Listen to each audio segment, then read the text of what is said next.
নমস্কার, আমার নাম আশিস দাস। আমার বাড়ি বালি বিজয়নগর, থানা গোসবা। আমি সুন্দরবনে মৎস্যজীবী ছিলাম, 18 বছর মাছ ধরেছি সুন্দরবনে। আজকে যেখানে কথা বলছি এটা হচ্ছে বালি, আমার এখানেই বাড়ি, বালি বিজয়নগর, থানা গোসবা। একদম আমরা দুর্গাদানির মুখে নদীর পাড়ে কথা বলছি। পর্যটকদের সাথে কথা বলছি। সুন্দরবনে বেড়াতে এসেছিলেন দাদা ভাইরা, দিদিরা সব বেড়াতে এসেছিলেন সুন্দরবনে। ওনাদের বেড়ানো হয়ে গেছে, আজকের বাড়ি রওনা।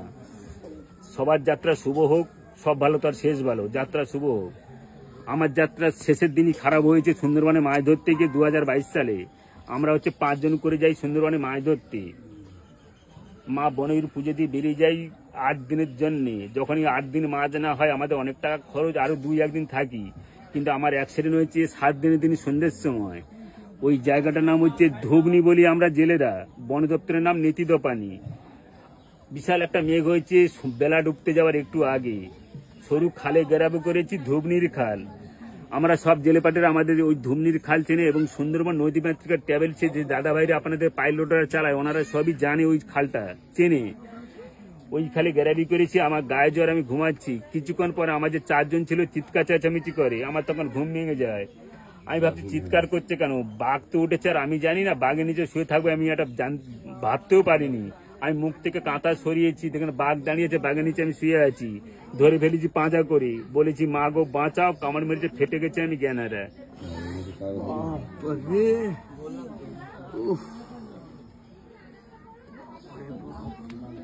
আমার এইটা আর্টিফিশিয়াল করা, মানে প্লাস্টিক সার্জারি, ডাক্তারও বলছে আমার এখান থেকে কেটে করা। আমার নাকে বাঘের নখ আর পিছে নখের দাগ।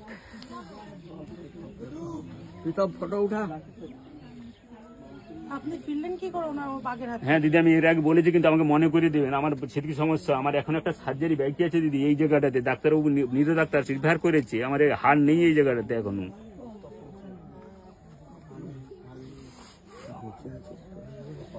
একটা সার্জারি করতে হবে স্যার। হ্যাঁ দিদি, আমি বাঁচলাম কি করে, এটা তো বাস্তব কথা। আমিও তাই ভাবছি আমি বাঁচলাম কি করে। আমি যেভাবে দেখেছিলাম ধরেছি পাঁজা করে। আমার যে সঙ্গীরা ছিল, সাথীরা, ওরা 8 মাস কিন্তু আমি কিছুই জানি না দিদি, আমাকে জানি আমাকে নিয়ে চলে গেছে। আমার যে সাথীরা ছিল মারধর করে বাঘকে নৌকার থেকে নামিয়েছি। নামানোর পর জঙ্গল থেকে আমাদের এই বালি বিজয়নগরে ফোন করেছে, আমার যেখানে বাড়ি, আমাদের বিজয়নগরে বন দপ্তর অফিস আছে। বন দপ্তরকে নমস্কার। বন দপ্তর খবর পাওয়ার সঙ্গে সঙ্গে আমাকে জঙ্গল থেকে স্যার তুলে নিয়ে এসছে।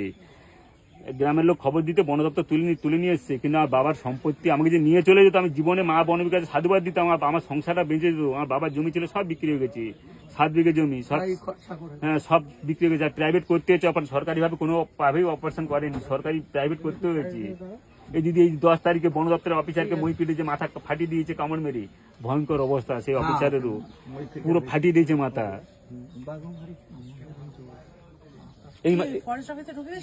না মইপিটে জঙ্গল থেকে পেরিয়েছিলেন জাল ছেড়ে দিদি, বন দপ্তর অফিসারের মাথাটা তো পুরো চোখ টোক নষ্ট করে দিয়েছে, ফাটিয়ে দিয়েছে।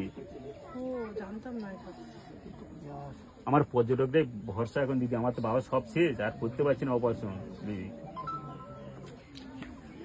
আচ্ছা, আপনার কোনো অ্যাকাউন্ট নাম্বার বা কিছু আছে বলে দিতে পারবেন? আমার ফোন নাম্বার স্যার আছে, আর অ্যাকাউন্ট নাম্বার তো বাড়িতে আছে স্যার। আমি সব আমার ছোট ফোন স্যার, নাম্বার একটা আছে 7076181908। এইবার স্যার দিদি শুনবেন না, যে অনেকে তো ইচ্ছা আমাকে জিজ্ঞাসা করে অনেকে, যে আসিস তোমাকে যে বাঘ ধরেছিল ওই বাঘের নাম দেওয়া আছে? অনেকে ভিডিও দেখেছে দিদি, বলে ওই বাঘের নাম দেওয়া আছে ম্যাম।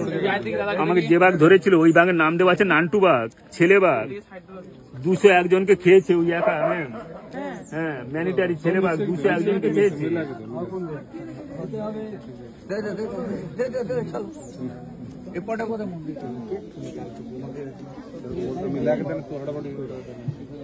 ঠিক আছে দাদা, ভালো হয়ে যান, পরের বার দেখতে পাবো যাতে আপনাকে।